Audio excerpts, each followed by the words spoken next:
एक ऐसा हथियार जो आग उगलता हो और बुझाने पर पानी से भी ना बुझे।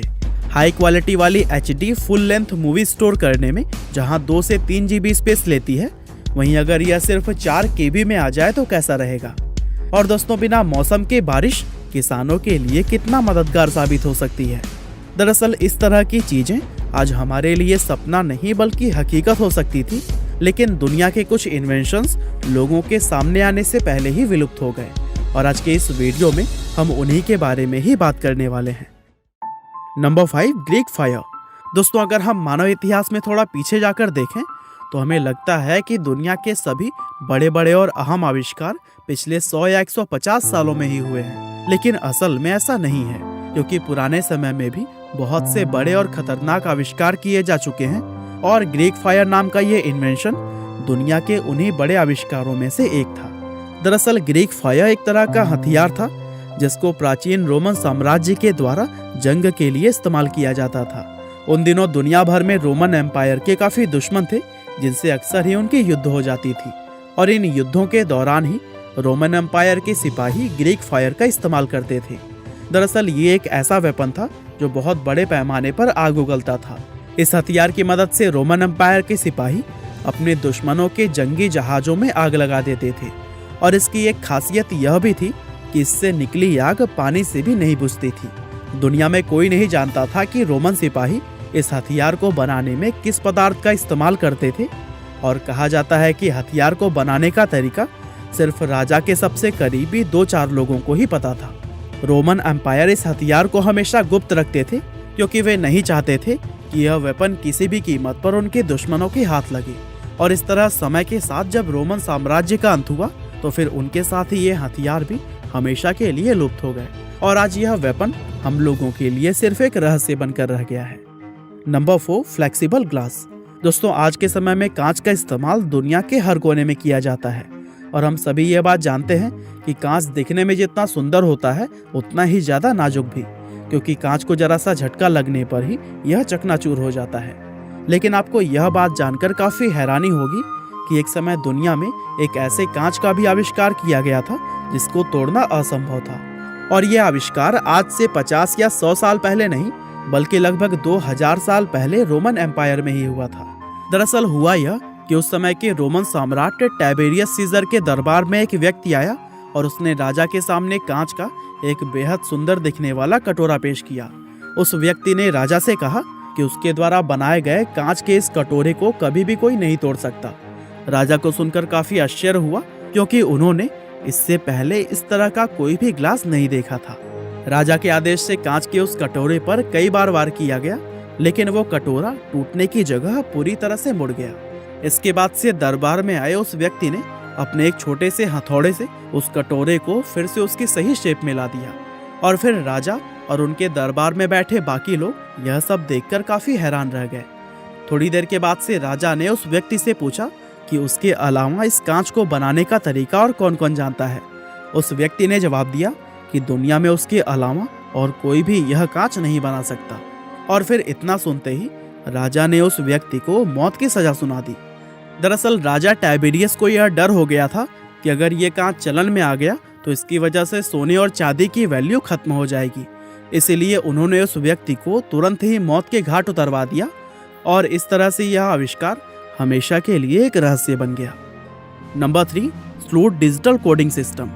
दोस्तों, आजकल स्मार्टफोन्स, टैबलेट और लैपटॉप जैसे गैजेट्स का दौर चल रहा है, क्योंकि जमाना पूरी तरह से डिजिटल हो चुका है और आज दुनिया में हम इंसानों के बहुत से जरूरी काम स्मार्टफोन से ही पूरे हो जाते हैं।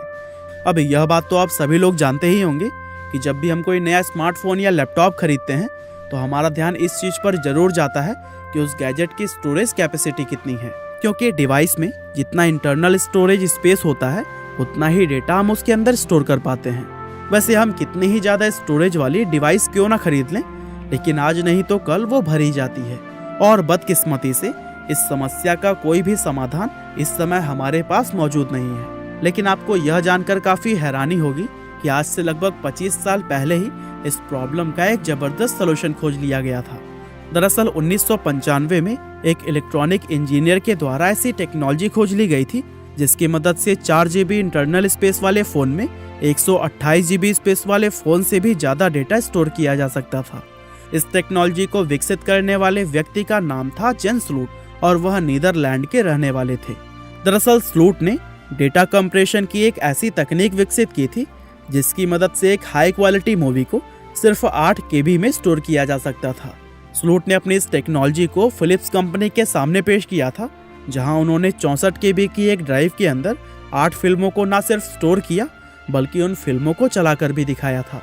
लेकिन स्लूट जब अपनी इस टेक्नोलॉजी को मार्केट में पेश करने ही वाले थे तो फिर 11 जुलाई 1999 के दिन रहस्यमयी तरीके से उनकी मौत हो गई और फिर उनकी मौत के साथ ही वो ड्राइव हमेशा के लिए गुम हो गई जिसके अंदर उन्होंने इस सॉफ्टवेयर के कोड लिखे हुए थे। नंबर 2, क्लाउडबस्टर। दोस्तों 1951 में ऑस्ट्रियन मनोविश्लेषक विल्हेम रीच ने एक ऐसा आविष्कार किया था जो कि अगर आज दुनिया में होता तो उसको किसानों के लिए एक वरदान माना जाता। दरअसल विल्हेम ने क्लाउडबस्टर नाम का एक ऐसा यंत्र बनाया था जो कि आसमान से बिना समय के बारिश करवा सकता था। विल्हेम रीच कहते हैं कि उन्होंने वायुमंडल में एक ऐसी नई एनर्जी को खोज निकाला था जिसको उन्होंने ऑर्गन एनर्जी का नाम दिया और अपने इस यंत्र की मदद से वह वायुमंडल में मौजूद इस एनर्जी को मैनिपुलेट करके बारिश करवा सकते थे। बताया जाता है कि साल 1953 में सूखे के दौरान 2 किसानों ने विल्हेम रीच से गुजारिश की थी कि अगर वह उनके खेत में बारिश करवा देंगे तो उनकी फसल खराब होने से बच जाएगी। इन किसानों की गुजारिश पर विल्हेम ने अपने यंत्र को पहली बार 6 जुलाई 1953 के दिन इस्तेमाल किया था। रीच ने सुबह के समय अपनी इस मशीन को चलाया और शाम तक बारिश शुरू हो गई। उनके द्वारा बनाई गई यह मशीन वाकई में विज्ञान की एक चमत्कार थी, लेकिन इसके बाद से वह इस मशीन का इस्तेमाल फिर कभी नहीं कर पाए। दरअसल उस समय क्लाउडबस्टर और उनके कुछ दूसरे आविष्कारों को गैर कानूनी घोषित करके उनके इस्तेमाल पर हमेशा के लिए रोक लगा दी गई थी और साथ ही विल्हेम रीच को गिरफ्तार भी कर लिया गया, जिसके चलते जेल के अंदर ही उन्होंने अपने जीवन की अंतिम सांस ली और फिर उनकी मौत के बाद कुछ अनजान कारणों की वजह से इस आविष्कार को हमेशा के लिए नष्ट कर दिया गया। हालांकि इस यंत्र के अवशेष अमेरिका के रेंजली टाउन में आज भी मौजूद है। नंबर 1, डेथ रे। दोस्तों निकोला टेस्ला का नाम आज दुनिया के सबसे महान वैज्ञानिकों में शुमार किया जाता है। वह एक सर्बियाई अमेरिकी वैज्ञानिक थे जिन्होंने अपने जीवन में बहुत से बड़े बड़े आविष्कार किए। अब यूं तो टेस्ला के द्वारा किए गए बहुत से आविष्कार आज भी हम लोगों के काम आ रहे हैं, लेकिन इसके साथ ही उन्होंने कुछ आविष्कार ऐसे भी किए थे जो कि वक्त के रेत में दबकर हमेशा के लिए लुप्त हो गए और डेथ रे नाम का एक यंत्र टेस्ला के उन्हीं आविष्कारों में से एक था। दरअसल यह एक इलेक्ट्रोमैग्नेटिक हथियार था जिसको निकोला टेस्ला के द्वारा साल 1930 में बनाया गया था। टेस्ला ने इस हथियार को मुख्य रूप से हवा में उड़ने वाले लड़ाकू विमानों पर हमला करने के लिए बनाया था। इसके बारे में यह बताया जाता है कि डेथ रे अपनी बीम की मदद से मीलों दूर उड़ रहे प्लेन को भी नीचे गिरा सकता था। ये एक ऐसा हथियार था जो उस समय किसी भी देश को कोई भी युद्ध बड़ी ही आसानी से जितवा सकता था। लेकिन इसके बारे में कहा जाता है कि निकोला टेस्ला अपने इस आविष्कार को कभी भी पूरा नहीं कर पाए। दरअसल इसको पूरा करने के लिए बहुत सारे पैसों की ज़रूरत थी, लेकिन टेस्ला बहुत कोशिश करने के बाद भी कोई ऐसा व्यक्ति नहीं ढूंढ पाए जो कि इस आविष्कार पर पैसे लगाए और इस तरह से टेस्ला की मौत के साथ ही यह आविष्कार भी इस दुनिया से हमेशा के लिए खत्म हो गया। तो दोस्तों यह थे कुछ ऐसे आविष्कार जो कि लोगों के सामने आने से पहले ही विलुप्त हो गए। वैसे आपके हिसाब से ऊपर दिए गए आविष्कारों में कौन सा ऐसा आविष्कार है जो कि आने वाले कुछ समय में हमें फिर से देखने को मिल सकता है? कमेंट करके बताना ना भूलिएगा। आपका बहुमूल्य समय देने के लिए बहुत बहुत धन्यवाद।